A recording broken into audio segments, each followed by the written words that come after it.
उत्तर प्रदेश के बरेली जिले के एक छोटे से गांव में एक पुरानी हवेली है। आज से 28 साल पहले यहाँ कमला नाम की 22 साल की नई नवेली दुल्हन रहती थी। शादी के 6 महीने बाद कमला के सास ससुर और पति का धैर्य टूट गया। उन्हें लगता था कि कमला के मायके वाले कम दहेज देकर उन्हें बेवकूफ़ बना रहे हैं। 1 अक्टूबर की रात जब ठंडी हवा चल रही थी, कमला के सास ससुर ने उसे रसोई में बुलाया। कमला, अब बहुत हो गया, कल तक या तो 50,000 रुपए लेकर आ या फिर इस घर से चली जा। कमला रोते हुए बोली, मामा जी मेरे पास कुछ नहीं है, मेरे बाबूजी गरीब हैं। तो फिर तू यहाँ क्यों आई? हमारा बेटा क्या किसी भिखारी की लड़की से शादी करने के लिए पैदा हुआ था? उस रात जब कमला रसोई में रोटी बना रही थी, सास ससुर ने उसे रस्सी से गैस के पास बांध दिया। आज तेरा आखिरी दिन है कमला, अगली जन्म में गरीबों के घर मत पैदा होना। सासू माँ ने कमला के ऊपर मिट्टी का तेल डाला। कमला की चीखें पूरी हवेली में गूंजने लगी। नहीं नहीं, मैंने क्या गुनाह किया है, मुझे जिंदा मत जलाओ। कमला 6 घंटे तक जलती रही, 6 घंटे तक चीखती रही, मदद के लिए गुहार लगाती रही, लेकिन कोई बचाने नहीं आया। मरने से पहले कमला ने अपनी आखिरी सांस में एक भयानक श्राप दिया, जो भी औरत इस हवेली में प्रेम करेगी, खुशी मनाएगी, मैं उसे भी वैसे ही मौत दूंगी जैसे मैं इन 4 दीवारों में जली हूं, वैसे ही वो भी चलेगी। मैं उसका पीछा करूंगी जब तक वो भी राख नहीं बन जाती। 28 साल बीत गए। उस हवेली में अब तक 52 लड़कियों की मौत हो चुकी है। हर लड़की का शरीर जलकर राख बन गया, लेकिन आसपास कभी कोई आग नहीं दिखी। गांव वाले कहते हैं कि रात को कमला की आत्मा दिखती है, जली हुई, बदला लेने के लिए तैयार। दिल्ली की तकनीकी कंपनी में काम करने वाली 24 साल की प्रिया शर्मा को इन सब बातों का कोई पता नहीं था। अप्रैल महीने में अपनी सहेली रीता के साथ वो इसी हवेली में रुकने आई थी।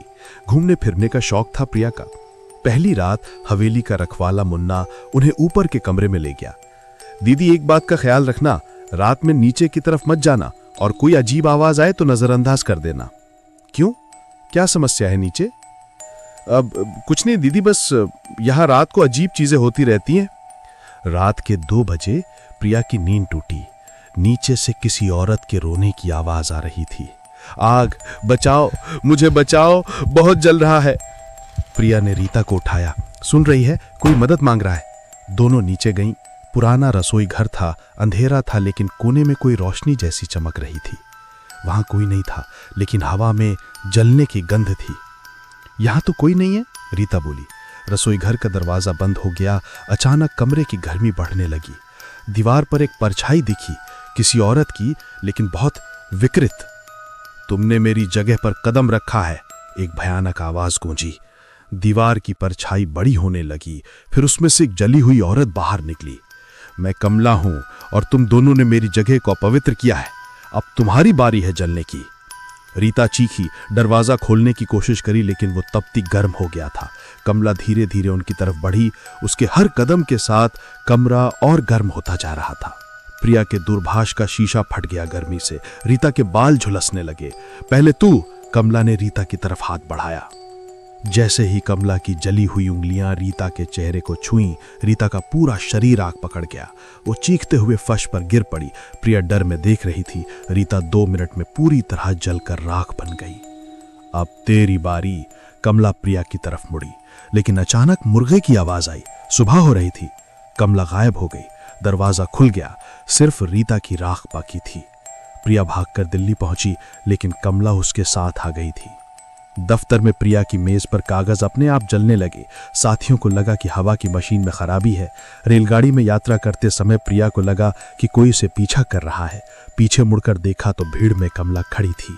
लोग अनजाने में उससे दूर हट रहे थे क्योंकि वहां गर्मी लग रही थी।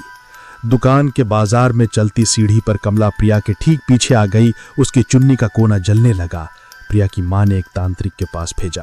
बेटी, ये बहुत शक्तिशाली और क्रूर चुड़ैल है, इससे बचने का सिर्फ एक रास्ता है, किसी और के साथ उसी जगह जाना और शराब को आगे बढ़ाना। प्रिया को एक भयानक विचार आया। उसकी छोटी बहन सुमित्रा सिर्फ 18 साल की थी। प्रिया ने उसे मिलकर बताया, सुम्मी, मैं बहुत परेशान हूं, तू मेरे साथ घूमने चलेगी? बहुत सुंदर पुरानी हवेली है।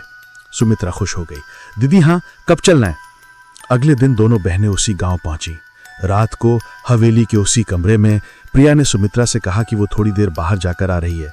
दीदी, इतनी रात को कहां जा रही हो? बस पानी लेने, तू यहीं रुक। प्रिया बाहर निकलकर दरवाजा बंद कर दिया और भाग गई। अंदर से सुमित्रा की आवाज आई, दीदी दरवाजा क्यों बंद कर दिया? खोलो ना, यहां बहुत गर्मी हो रही है। फिर डरी हुई चीखें, कौन है? कौन आ रहा है? दीदी बचाओ। फिर भयानक चीखें जैसे कोई जिंदा जल रहा हो। 20 मिनट बाद सब शांत हो गया। सुबह जब प्रिया ने दरवाजा खोला तो सुमित्रा की राख बिखरी पड़ी थी। प्रिया वापस दिल्ली आ गई। उसे लगा कि अब वो सुरक्षित है।